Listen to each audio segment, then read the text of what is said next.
Latest football news, engaging debates, and fascinating opinions. Pitchside talk on IO Radio. Yes, and welcome to Pitchside Talk here on IO Radio. We are back for another week. Whew. It's been a brilliant week, hasn't it, guys? It has. Brilliant, and a little bit sad towards the end. It is a little bit sad. Before I forget to mention, if you want to listen to last week's show, you can find us on YouTube, which is Pitchside Talk. And if you want to follow us on Twitter, where we do polls about football and that, it's simply @talk_pitch. We sort of need the followers. Please follow. I beg you. The polls do well. Yeah, well. So, guys, what have we got coming up this week? So, speaking about the Women's World Cup. We'll be talking about the transfers happening at the moment. Yes, and we'll be talking about the new Premier League teams because Frank Lampard has not been confirmed as Chelsea manager. And I don't really want to I don't want to talk about suspicions and that, so we're going to talk about something that's a bit different. And we need to talk about the Premier League. It's only 6 weeks away. Oh, can't wait. Same here. I can't wait for VAR first match against Norwich. Oh, it's going to be absolutely fun. Stay up to date with the latest footy news. Pitchside Talk on IO Radio. Yes, that is right. Stay up to date with all the latest footy news here. Pitchside Talk on IO Radio. And I guess we now have to talk about the disappointment of last night, don't we, guys? Yeah. Yeah. Well, if you don't know, England suffers some more of the semi-final curse against USA. They lost 2-1, but how did it go so wrong? Because it coming into the game, there was so much hype. We're going to do it, and then it just 9 minutes later it was like, oh, again. Yeah, I think England are disappointed. I think they've gone out to the favourites. Obviously, USA they look really good, but England were in the game the whole time. I feel they were. Everything happened in that game, didn't it? Offside, VAR, penalties, and even though it went their way, well, apart from the offside, it just didn't work out in the end for England. A bit like the Croatia game with the men's. It just seems to be just that they've just lost that little bit of class just at the end to win. yeah, I agree. I think I just feel like USA were the better team on the day. Obviously, they're probably the best in the world at the moment. I think they actually are. Yeah. I heard a stat that in all the times of this, like the World Cup's been going on, they'd never failed to reach the semi-final. Wow, that's a good record. So yeah, it was always going to be tough beating America. I mean, it's always good going into games underdogs as well, but I just feel like some of the passes that we made were a bit poor. Some of the decisions we were making weren't great. I mean, overall we played well, but I just feel like America were the better side on the day. England had more possession though. They had 53% compared to USA having 47. So it's not like they were outclassed. No. But like you said, they just made small mistakes, and in the end, it caused what happened to happen. Yes, Becco. Was it down to more of a defensive issue? Because I think in all the other previous games, there's been sort of defensive moments where they just switch off. I think Scotland was a prime example where they actually conceded the goal. Is that something that needs to be improved on more defensively? We seem to have this again. We've had this in the England semi-final in the Nations League, didn't we, against Netherlands? Yeah. I feel like overall in the tournament, our two centre-backs have been pretty good. There's been odd mistakes here and there, but overall I think that we've been quite good defensively. Obviously, there was that mistake from Bronze for their first goal because she didn't really track, I can't remember her name, at the back post, and weren't very good defending for the second goal either. So again, we're talking about defensive mistakes in a semi-final of a tournament for England. Don't worry, it was press. That was press. Press, that's Okay. who it was. Yeah, I think one of the problems they had was for the first goal, definitely just getting it out. I feel like they left it too long. And then for the second goal, I mean, Alex Morgan is a brilliant header. It was just, like you said, they just switched off for a second and unfortunately they conceded. But England done well. They fought back. A great goal, and it was a shame to have lost. Yeah, what about VAR and penalties? Was that a bit of a problem last night? I think it was right for the VAR to be called, and I think it was a penalty. It was a soft one. But, yeah, definitely a penalty. I have a different view on that. I don't think it was a penalty. Do you not? No, I don't. I think compared to everything that's been given this tournament, I think that's fair enough now. Yeah, for me, I think that when she went for the ball to tap it in, she missed it. She felt contact on the back of her leg, so she went down. I don't think the contact was strong enough.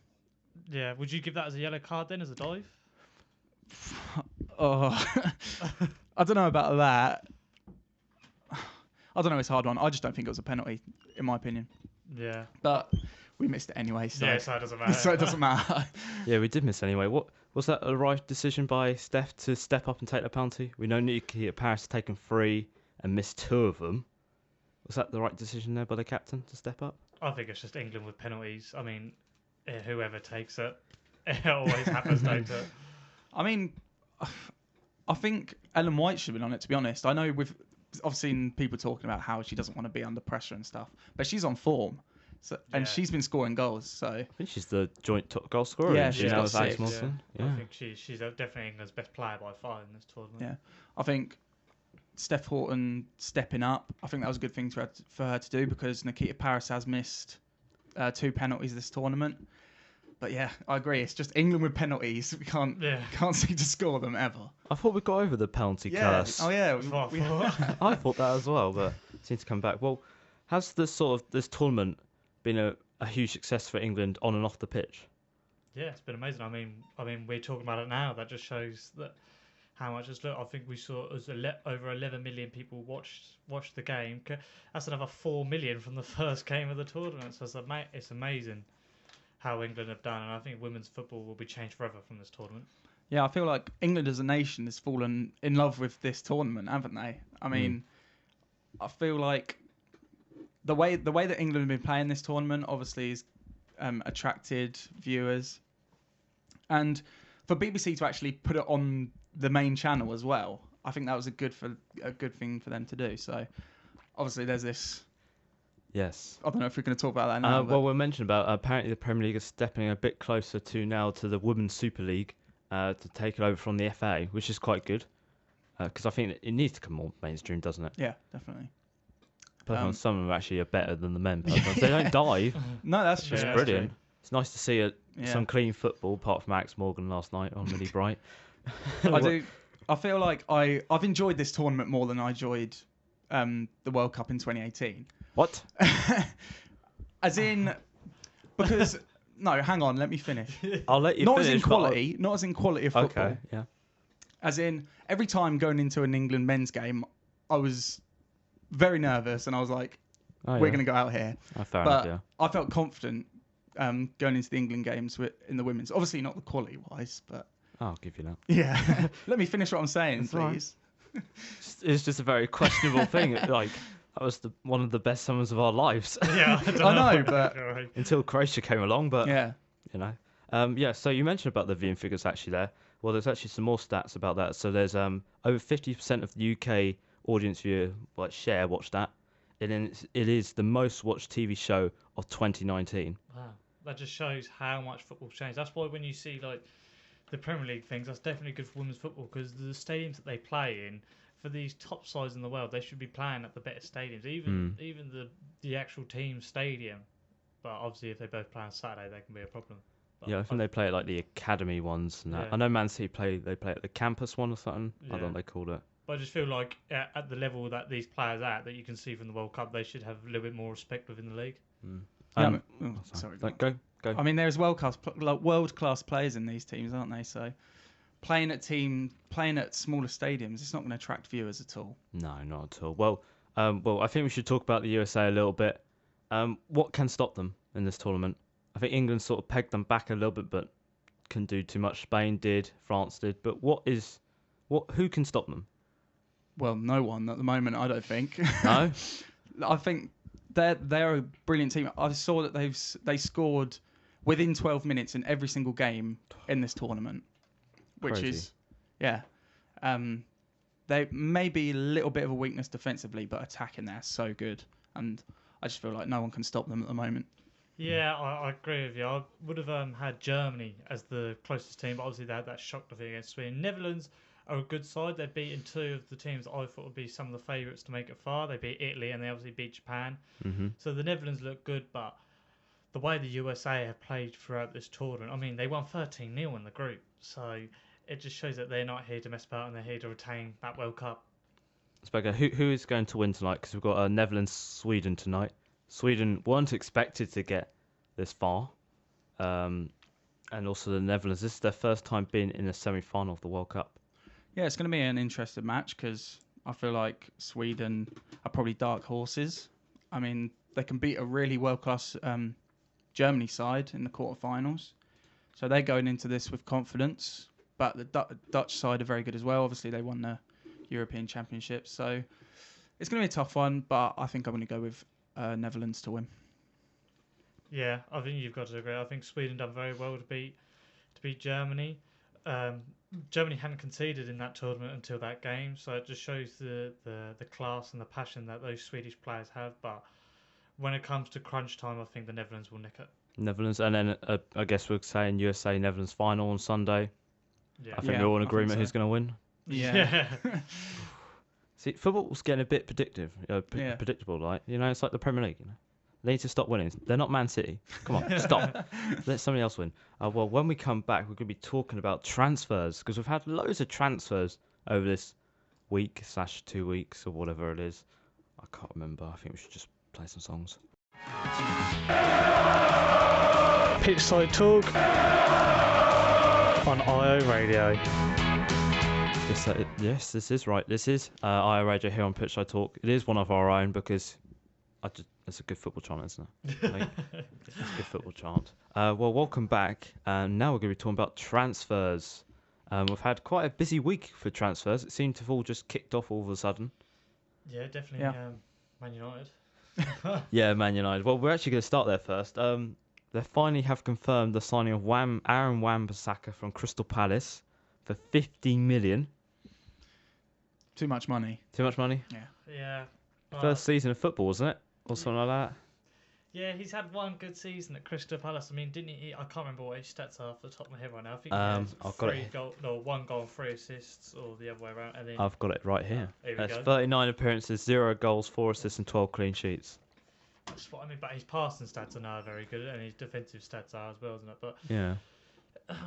when you speak about a club like Manchester United, you think about just before Moyes had left, the sort of players that they had, and what they've gone to now. They've been linked with Well, I mean, they bought that player from Swansea, and now Daniel James. yeah, and now him. It just shows that, to be fair, they haven't had. They're not in the Champions League, but they're starting to slip in their class and the players that they're trying to buy in now. Which if I was a Man United fan, I'd be starting to worry. Yeah, I just think it's too early for him. Yeah. I don't think he's cut out to be starting for Man United week in, week out, and they're in Europa League as well. I don't know if he's going to be a success or not, because there's no doubt that he's a good player, because he is. He was good for Crystal Palace last year. He's been playing for England under 21s. So he's a good player, but for Man United, I'm not sure. Well, I want to ask you about, because the calibre appeal they've got a right back, there's Ashley Young, Darmian and Dalot, and they've not got very good stats this season. Is that sort of an improvement on all three of them together? Yeah, I think it definitely is, isn't it? I think Manchester United have had a huge problem at their back for years. I mean, their midfield is quite strong, and even their up front is all right. I know they're linked to be losing Lukaku at the moment, but their back four has not been good enough for years now, I don't think. I think he is a good replacement, but I would have rather seen him as a sub-player to an even better player in that position for Manchester United. But obviously, it's a good start, and that's an area that they need to work on, and at least Ollie's working on it. Yeah, I agree. I think their defence is the area that they need to work on the most. Obviously, we all know that how poor Ashley Young is. Darmian hasn't really had a look in this year. I don't think. I think Darmian's last game was against Liverpool when they lost 3-1. When I looked up. Yeah, I think he's a player of potential though. I don't mind him. He's done all right in the Italy squad. Yeah, well, I'm looking at his stats. He hasn't got very good sort of stats on like goals and assists, but just out overall, really, he's got the most clearances on 129, most tackles won 129, most tackles success rate 94%, most take-ons 90, and most interceptions 84 in the whole Premier League. Yeah. And Manchester United fans comparing to Trent. Is that sort of the right comparison? Is he in that bracket, or is he just he needs to do something like get more assists, get more goals possibly to make him a much better player? But to be a fullback, I think you need aspects you need to be good defensively and you need to be good attacking wise as well. So I don't know. It seems like from them stats that he's more a defensive player. I don't know though. Time will tell, I guess. Yeah, time will tell. Yeah, I mean, he's not at the level of Trent, is he? No. No, Let's be honest, definitely not. Trent can do a lot, and at the age that he's at, it's really good. But obviously, that's a good place to aspire to, and hopefully, he will. Yes, well, the next signing is Jack Clark has left Leeds to go to Tottenham, but now has gone back to Leeds on a season-long loan. Dan, I know you've watched him quite a lot in the Championship. Yeah. This is a good investment by Tottenham for 10 million. I'm going to say it is because I think that he's definitely a player for the future. Me personally, I think he's overrated. He was all right for Leeds. I mean, he was okay, but I wouldn't say he was one of their best players. Well, he's only 18, really. Yeah, so to get a move to Tottenham at 18 years old, that's obviously good. So he's one for the future. And going back to Leeds, I think that's a good move for him as well because he's obviously going to get game time at Leeds. If he's going to get game time in the future at Tottenham, I don't know, but I think that's a good move for him. But I don't know. I don't really like him as a player. It's a bit early, isn't it? I don't know if these big clubs do it because you have to have a certain amount of English players, but I know he's being loaned back out to Leeds, but it's a bit early from the stats I've seen. I haven't seen much of him this season. I mean, he's played 22 games and 2 goals, so it's nothing standout. But then you, as an 18-year-old, he must be doing something right for Tottenham to pick him up. Yeah, that's true. Well, I just want to ask about it. Is this sort of a wise move in his career? I don't. This is happening a lot where Championship players are going to Premier League teams and they're not getting game time and they get loaned out and their career just goes downhill. So we'll have to wait and see.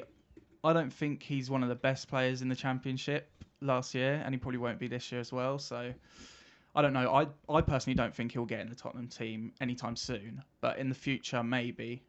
But I can see him just getting loaned out every year, probably to Leeds every single year. Yeah. Okay.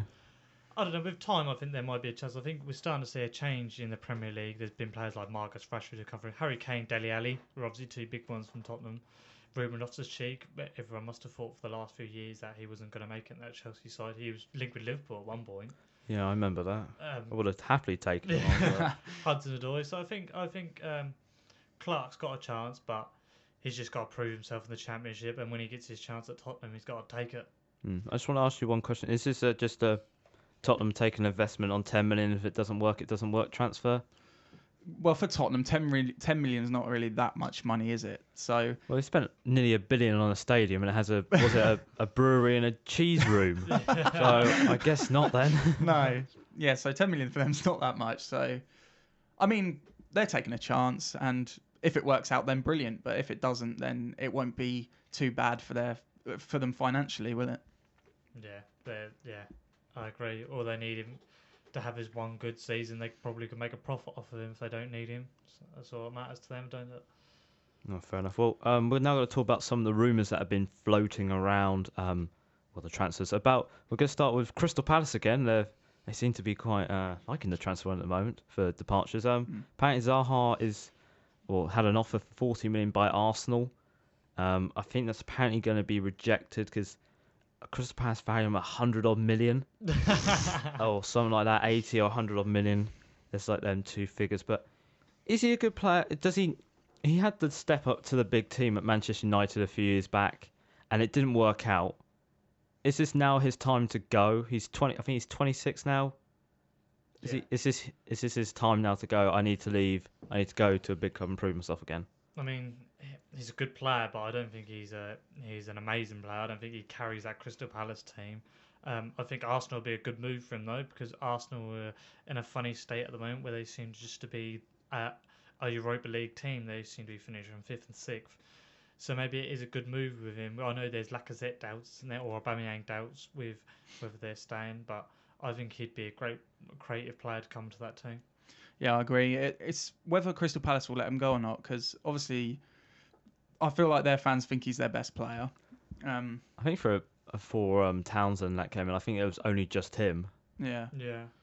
So, I mean, obviously going to Arsenal, he'll suit Arsenal, I think, because he's a brilliant creative player. But if Crystal Palace are going to value him at 100 million, then he's not. I don't think he's going to go anywhere because that's way overpriced for him. No more than 50, if that. No, if that. No. Well, his stats this season are 34 games, 10 goals, and 10 assists. I think, does he look more like he'll be just an impact player, come on in the last 15 minutes just to try and add a little bit of sparkle to the game? Well, he'd be a better player than Mkhitaryan, I believe, I reckon. And Mesut Ozil?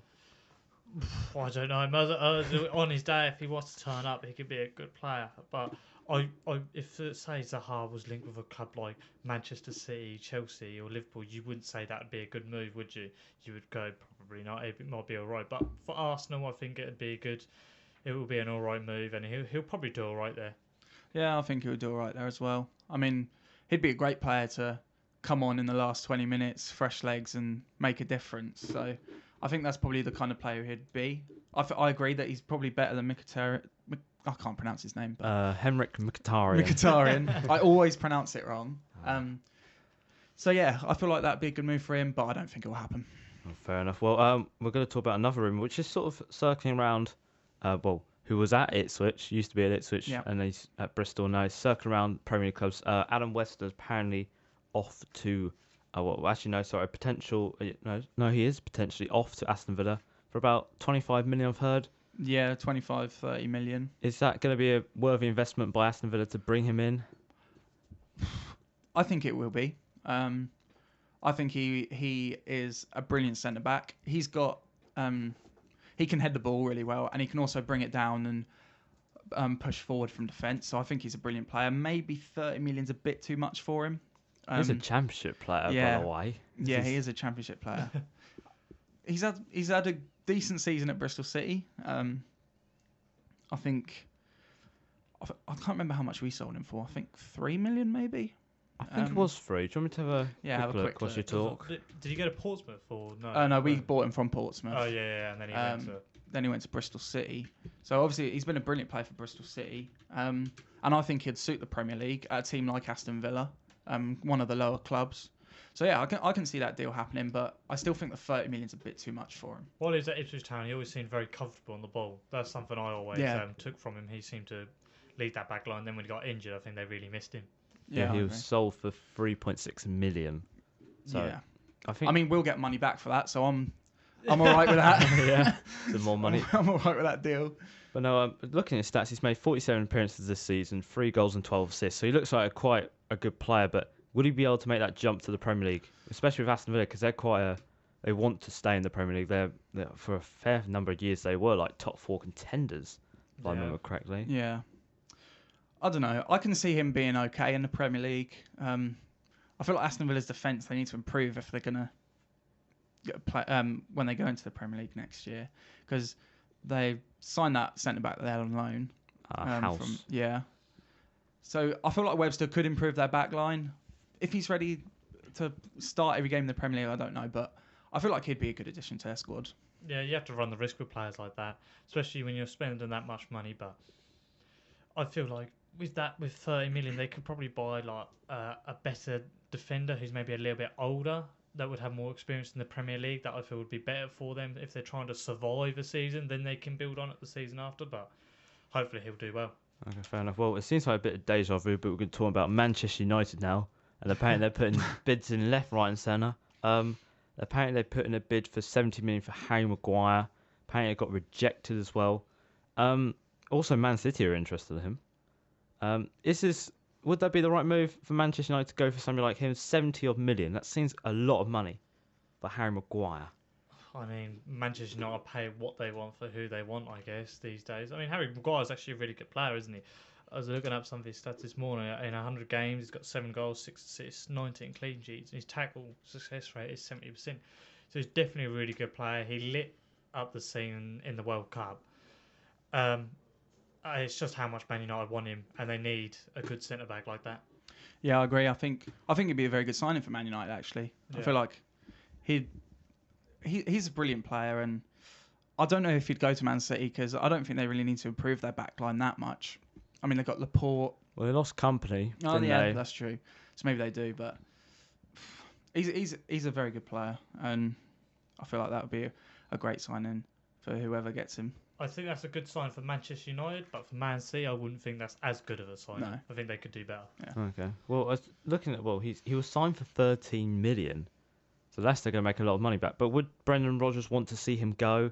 Because Brendan Rodgers looks like he's now making the Leicester team that he wants.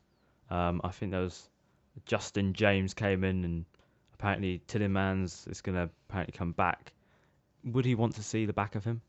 No, he's definitely a key player, but then I guess he has to see what he could do with all that money that's potentially coming in. I feel like obviously Leicester won't want to let him go because he's key to their squad. But if the right amount of money comes in, they're going to accept it. But they can definitely replace him with the money they get from that transfer, I think. I like he said that Brendan Rodgers could spend some money that he could bring back Fabio Borini, Mario Balotelli, Joe Allen could come back. Oh, I dear. think some other ones. Simon Mignolet. Or what was that left back? I can't. His name is now Ali something. I'm trying to think of the Sissoko. striker. Yeah, that's who it was. Ali Sissoko. Yeah, Oh, I you could guess. get the squad back together and then go for a Premier League challenge and not win it. Well, when we come back, we're going to be talking about the new Premier League clubs, like we mentioned about Aston Villa. We'll be talking about them in more detail, and Norwich. We love them on the show. Okay. And Sheffield United. See, your fuse ransom there for Norwich was absolutely perfect. The best place in Ipswich to hear the latest football debates, Pitchside Talk on IO Radio. Yes, that is right. This is the best place to hear all the latest debates here, Pitchside Talk on our radio. And also to remember to follow our Twitter at talk_pitch for the latest polls and news and blah, blah, blah. And if you want to listen to previous shows, simply go on YouTube and search Pitchside Talk and you can listen to all the other shows because why not? And they're good anyway, aren't they, guys? They are. They're pretty good, see? We're good at doing something. Something's going right. Well, we're now going to be talking about we're going to be talking about the Premier League. It's back in 6 weeks' time. Woo, can't wait. Get the party poppers out, please. And we're going to be talking about the newly promoted Premier League teams. So I guess we must start off with Norwich. I think we should get the painful one out of the way for Dan. Yeah, let's do it. Yeah, so Norwich are back after a 4-year absence. They won the championship quite convincingly. They looked really quite impressive, where they were they near the relegation zone the first few weeks of the season. I think when we played them at home, they were around. I think we were 19th and they were 20th. And how times have changed now. Yeah. I'm so sorry. Thanks. It's all right.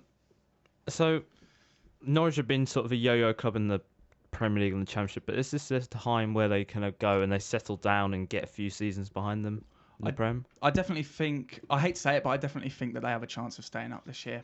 Mm-hmm. I think they have a brilliant squad under Daniel Farke.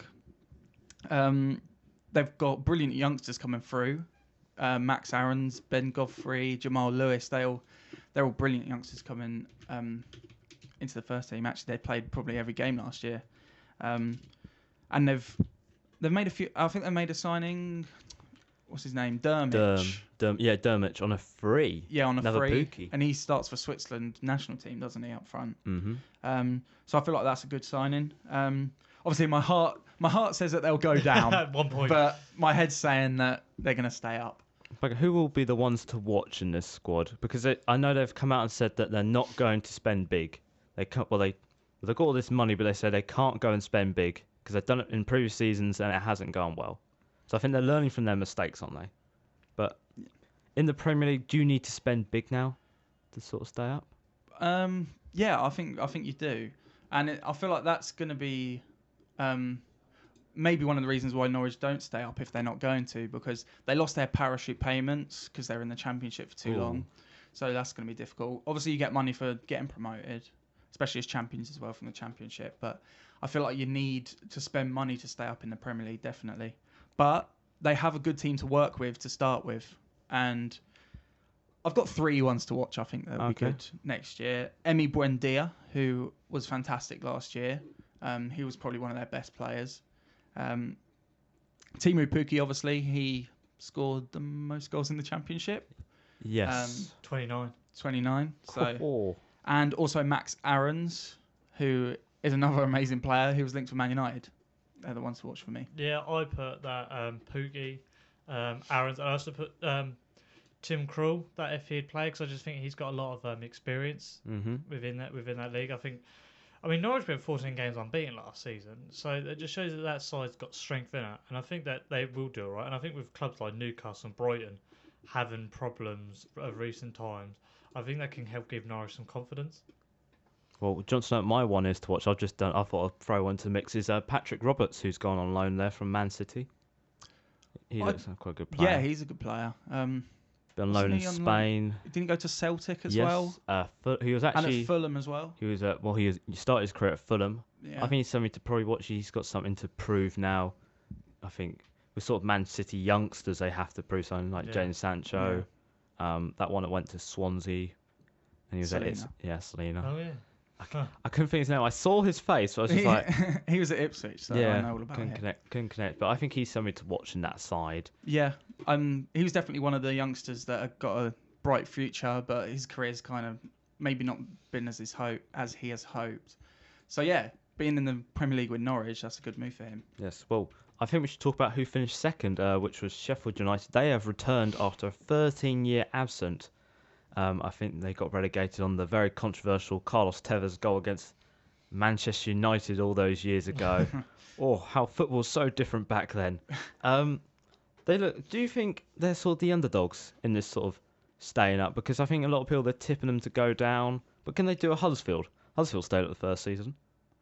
Yeah, I think they're definitely underdogs. I'm sure that everyone in their predictions will say that Sheffield United will get relegated, but obviously Huddersfield have done it, and they've got a brilliant manager in Chris Wilder. So who says they can't? But I feel like they really need to improve their squad a lot going into this season. I think the difference between when Huddersfield done it and Sheffield United done it, Sheffield United have taken a jump because they're only in League One, like 2 years ago, wasn't it? Yes. Yeah. And they haven't got the strongest squad. They've got a lot of Championship players and League One players. So I think going up, if they don't invest, I think that they'll be in big trouble. I think they'll do all right, but I don't think they'll stay up at all. So who would be their sort of ones to watch? I know Billy Sharp's one of them people, but he's been there a long time now, I think. Yeah, he has. Yeah. He's been around a bit, actually. You definitely say Billy Sharp when definitely. And Norwood. Ollie Norwood as well. Yeah. Mm-hmm. He's one. I've also put Jack O'Connell, who was in the Championship team of the season last year, I think. He's a very good centre-back for them. I think he'll be good in the Premier League next year. But is that good enough when you're playing teams like...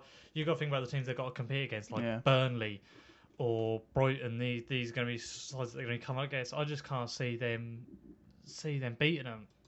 No, I can't either. I feel like their attacking they have minimal attacking options. Yeah. They don't have any. They have Sharp. They have McGoldrick. I don't think McGoldrick's cut out for the Premier League. No. To be perfectly honest, I know. I really don't. I think they've got Gary Medine as well. Maybe he was on loan. Actually, they bought Scott Hogan from Aston Villa as well. Oh yeah. But these are all Championship players. I don't think they're cut out for the Premier League. Maybe. Well, I think Billy Sharp is, but the rest no. I had to agree with you with David McGoldrick because I remember watching him once. I think a volley came out to him and he hit it, and someone managed to go out the stadium, but to his right. Instead of going straight, it went right out the stadium, and I went, "What a player he is!" I think the thing with McGoldrick, he's a good technical player, but I feel like he just gets a bit lazy at times. He's a good super sub to have, really. Yeah, and obviously he was good for Sheffield United last year. He won their Player of the season. Oh, wow. But. And also he's 31 now, 32. 31. Yeah, I don't think he's cut out for the Premier League to be honest. Well, shall we move on to the final Premier League team, final new Premier League team, returning back Aston Villa after a few years' absence. They were very good back in the day, trying to get top four, and then it just went all downhill. They had all their manager problems and owner problems and Cabbagegate, wasn't it, at one point in the season? They beat Derby County in the playoff final. Do Aston Villa look like the favourites to survive the drop because of their experience they've had before in the Premier League? Yeah, I think Villa are a good side. Obviously, their most key player is Jack Grealish, but I think people need to forget the history that they've been in the Premier League for so long because they've lost a key player in Tammy Abraham, haven't they? The man who scored 27 goals from last season. So if they don't get a replacement for him, I think they might be in trouble as well. I mean, they signed Wesley from Belgium. Yes, a have Brazilian they? striker. Yeah, Brazilian Oh, striker. yeah. So I don't know how good he's going to do. But yeah, for me, Aston Villa are the most likely to stay up. Yeah. I think they're in a much better place now than they were when they got relegated from the Premier League. They've got a good manager in Dean Smith as well, and they've got a decent team as well. They've got John McGinn as well. I've put him as a one to watch. He's a brilliant player. So yeah, I think that they've got the most likely chance to stay up. But obviously, it's the loans. They're going to miss a lot of loan players that they had. The Tammy Abraham, Tyrone Mings. They're going to miss them a lot, I think. Yeah, I just think because they're key players that they will struggle, especially if these new players don't gel in quickly. Oh, sorry. I was just You're looking. Sorry. concentrating. Yeah, I was concentrating. Well, looking at they've made the most business out of everybody. So you said Wesley signed for 22 million. Matt Targett from Southampton, 14 million. He's a good player. El Ghazi's back from his loan, 8 million. House, 3 million. And Jota, not the Wolves one, the Birmingham one, on a free. Do they look like the best? Sort of looking at their signings, that looks quite solid. Yeah. But we can't really say that looks solid because we saw what Fulham did. All these solid signings, and they just don't gel. Yeah, that's the problem. If you're going to spend all this money and your players aren't going to gel, it's not going to end well, is it? Wow, that sounds a lot like Ipswich, to be honest. So yeah, I mean, there's some good signings in there. I think that Target's a good player. House, I haven't really seen much of him. I know he was centre back at Wolves. I think he's quite good. Who was the other? El Ghazi, obviously, he was brilliant last season for them. He scored in the player final, didn't he? Yes, he did. He was a crucial player, so obviously that's a good signing.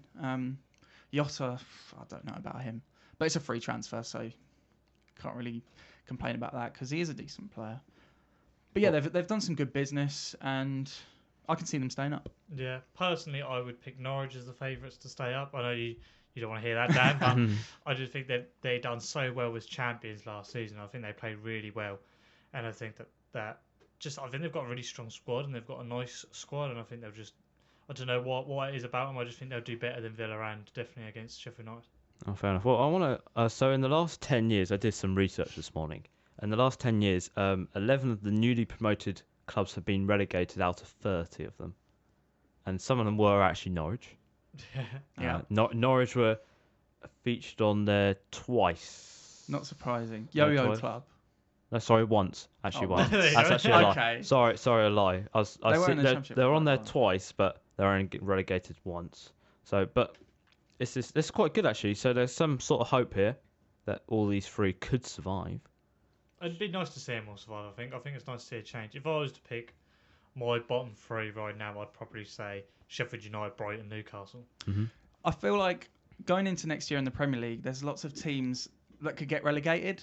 So it could go any way. You can see Brighton and Newcastle with all these problems they've got. They're gonna be one of the favourites to get relegated. I can see Sheffield United getting relegated. I could see Norwich or Aston Villa getting relegated as well. There's a lot of competition. Burnley, Yeah. Southampton. Yeah. Yeah.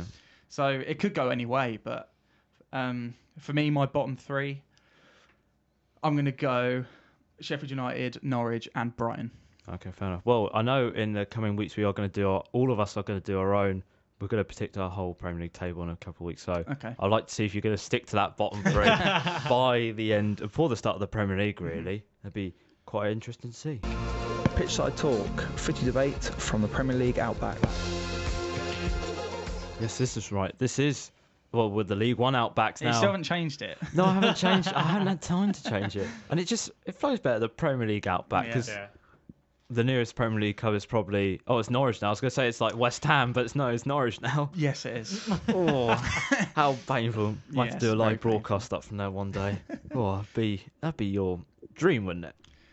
Not sure about that. It would be. I know it would be. Well, I think we should get on to our sort of little mini roundup. So there's some little bits of news have come in right last minute. But starting off with Marko Arnautovic has handed in another transfer request at West Ham.